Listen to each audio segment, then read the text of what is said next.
It's Council Day, January 12th, 2021. Here's what happened. I'm the Coast City Editor, Kira McKenna, and I'm here reading aloud the things that we shared on our Instagram story to put them up on YouTube for more people to access what happened at the meeting. So today, first, there's a committee of the whole meeting to discuss a list of old staff reports and decide whether to kill some off or keep them alive. This task was deferred from November after councillors didn't like the format or the process. Then it'll be on to the budget committee, which will meet a lot in the next few months to decide how to spend HRM's money or how to manage not having enough money to do all the things it wants to spend money on.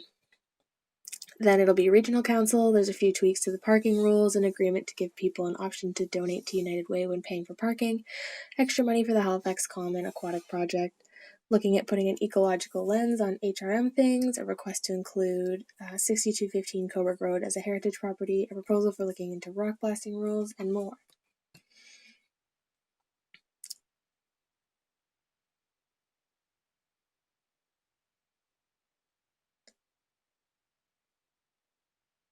There's an extra spreadsheet of reports that one or another councillor suggested removing, and now they're debating which ones they're going to get rid of. Here's an example of some of the requests that people want removed. There was the ecological lens, but that was on the agenda anyway, so it didn't get deleted. We talked about the getting a new stadium, the Cogswell redevelopment program.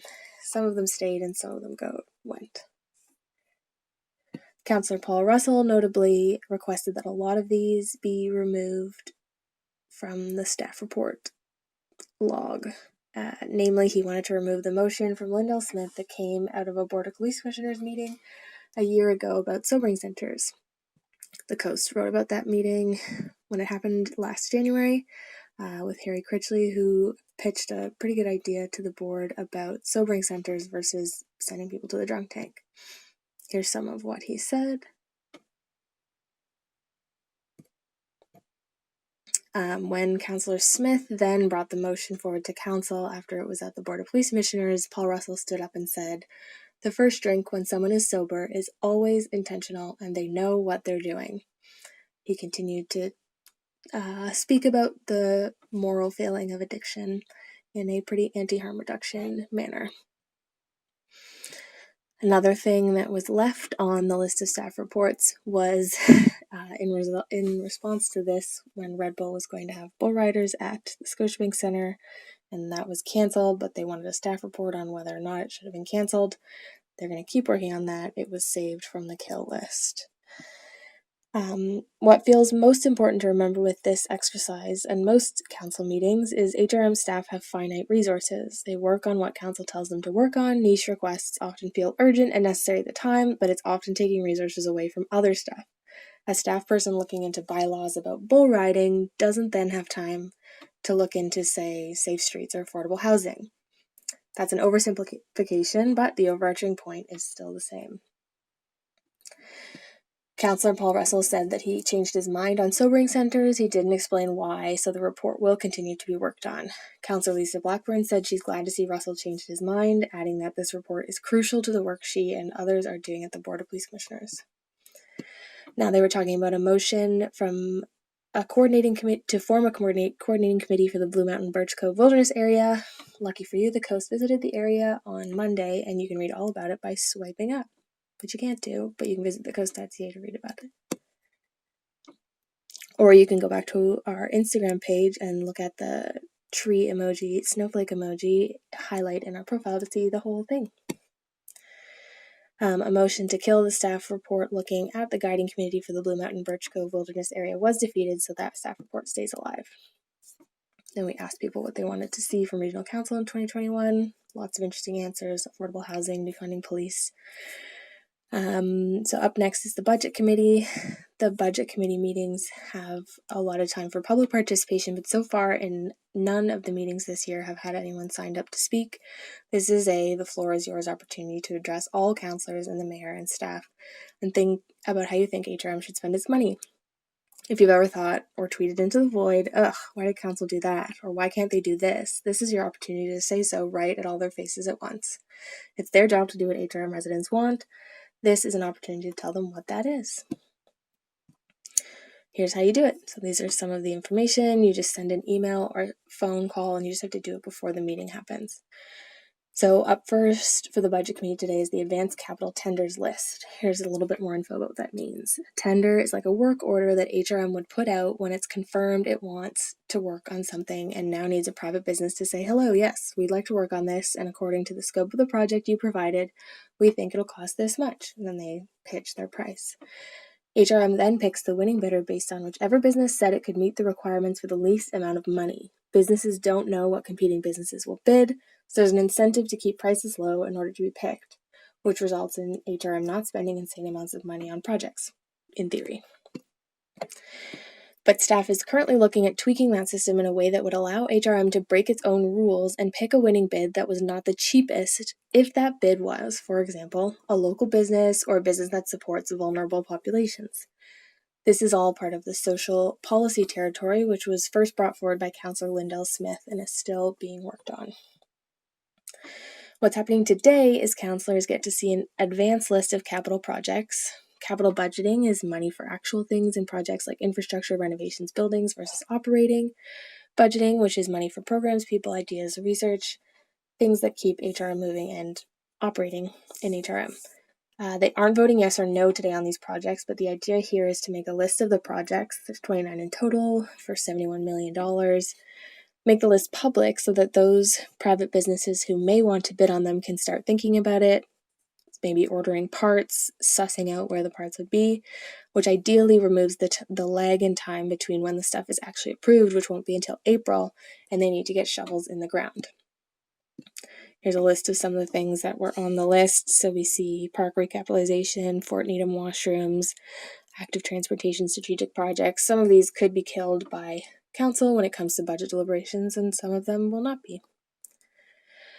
HRM's budget process is helmed by HRM's Chief Financial Officer, Jane Fraser. She reminded council that the list is not the whole capital budget, it's just items that would go to tender. Park acquisition, for example, isn't included but will come as a budget item with the whole package, which is coming in the coming months. Today's list is the stuff HRM says is good to go, but council will still get to vote yes or no on each item. Then council took a lunch break, and CAO Jacques Dubé gave a presentation about HRM's strategic priorities.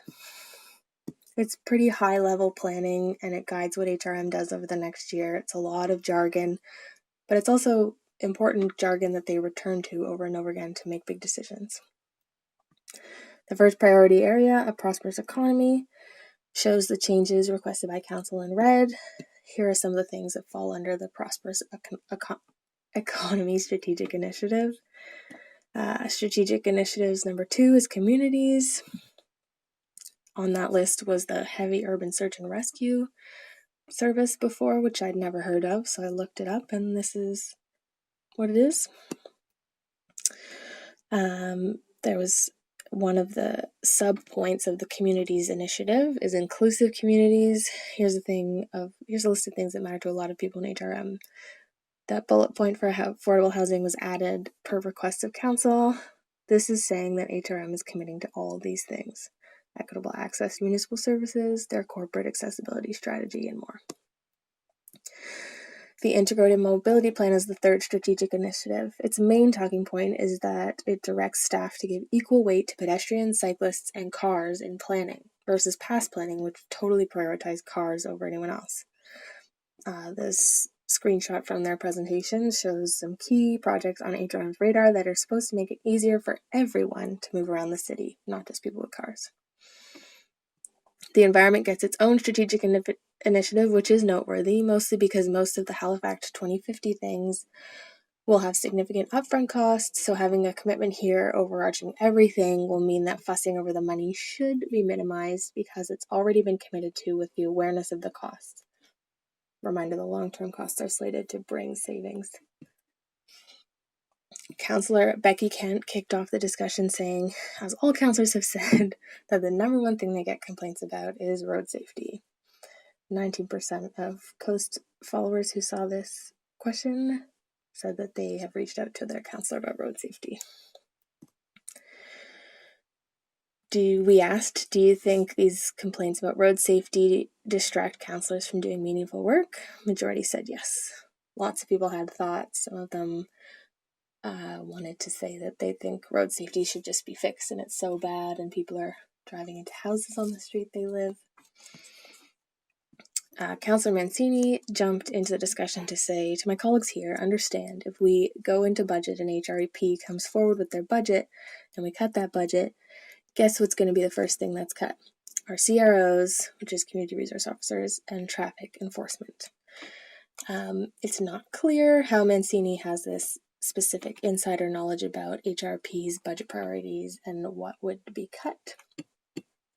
We actually wouldn't know that information for sure until they present their budget, and it's also up for direction from the Board of Police Commissioners, who could suggest, though they can't mandate, that HRP not cut traffic first. On traffic, the province is currently doing public engagement about its rules. We have here the survey that you can fill out. It's actually not a survey. It's pretty not user-friendly. You have to read the whole thing and then email your thoughts. But considering how much time traffic concerns take up of HRM councillors' times, if you are one of those people complaining, you should probably email the province because they can actually do more about traffic than the city can. Here's the info on how to participate in that with the date and the email. This is some questions we asked readers. Would you accept a tax increase in exchange for more money to put towards Safe Street? 50% of people said yes, and this one is interesting because I ask this question a lot when we're talking about things, and often the answer is no. People will be really, really for, say, like better library services, but they don't want a tax increase to pay for that. But the majority said yes for this one, which is just interesting. And Sam Austin looped back to Mancini's previous statement, saying that the subject of police reform was actually the thing that he and other councillors received the most feedback from the public he'd ever gotten on an issue, adding that it also came from a lot of folks who normally don't engage with councillors, saying that that was important. He also added that most folks understand that the work around policing is more nuanced than a simple defunding and budget service cuts, as Mancini alluded. And then on the subject of traffic, we shared this Instagram post from Halifax Movens, which is the municipality's Instagram account. Did you know that crosswalks exist on all legs of an intersection, whether marked or unmarked? Lots of people said they did, and lots of people said they didn't. And one person gave an interesting comment that that shouldn't be the case because then it doesn't make sense that they give super marking to some and zero marking to others, which is a good point. Council then approved that big document that Jacques Dubé presented with a couple of amendments. One was Sam Austin getting rid of the word strive when talking about meeting climate commitments. He wanted to remove doubt that council would do anything other than just work to get it done. And now we're on to regional council. There was 3 items passed on the consent agenda, which is the place they put things that aren't going to be discussed. Today was the second bylaw reading C-1002, which is about the government, the HRM program, that if people need to upgrade their sewer system or their wells in mostly rural Nova Scotia and the bank won't give them a loan, the last stop is HRM will give them a loan, and there was an argument about whether or not that should be allowed for people with second properties, like a cottage, and they eventually arrived at no, the program is not supposed to help, is not aimed at helping people who have enough privilege to have a second house or property. It passed. Then we talked about grants for active transportation and recreational trails, and it was forward with a arrangement with the United Way that the new parking meters would allow people to donate to the United Way after they were done their parking purchase, and it passed. There were some final changes to the parking new bylaws. It passed, and there's been a lot of changes to the HRM parking lately.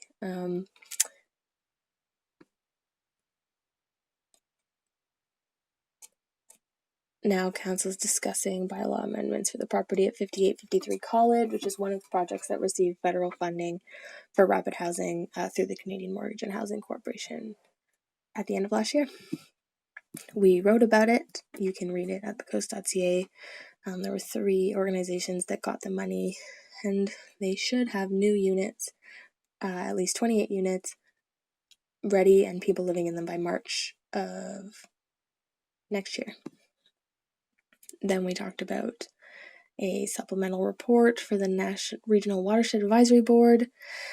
It passed, but Mancini brought up a concern that the whole committee may be a moot point.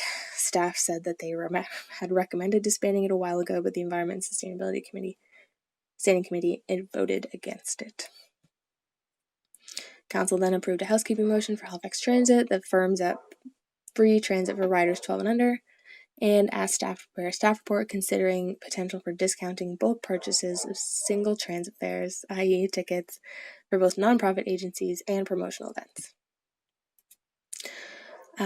Then council took a little break before a public hearing that was at 6 o'clock, which was for this property you can see here, to declare it a surplus property, the red part, so that the property owner, the people who own the blue properties, could apply to buy it. And because it was valued at more than $50,000, the red part that they're declaring surplus, a public hearing was scheduled.